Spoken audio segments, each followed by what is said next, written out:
వైఎస్ఆర్సీపీ నేత గన్నవరం మాజీ ఎమ్మెల్యే వల్లభనేని వంశీకి ఊరట లభించింది. నకిలీ ఇళ్ల పట్టాల కేసులోనూ ఆయనకు బెయిల్ మంజూరు చేసింది నూజివీడు కోర్టు. ఈ కేసులో జిల్లా జైల్లో రిమాండ్ ఖైదీగా ఉన్నారు వల్లభనేని వంశీ. తాజాగా ఈ కేసులోనూ బెయిల్ రావడం ఆయనకు ఊరటనిచ్చింది. దీంతో ఇప్పటివరకు ఆయనపై నమోదైన అన్ని కేసుల్లోనూ బెయిల్ మంజూరైంది.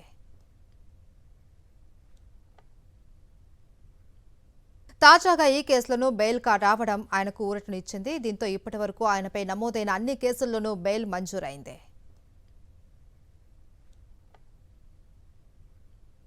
తాజాగా ఈ కేసులోనూ బెయిల్ రావడం ఆయనకు ఊరటనిచ్చింది. దీంతో ఇప్పటివరకు ఆయనపై నమోదైన అన్ని కేసుల్లోనూ బెయిల్ మంజూరైంది.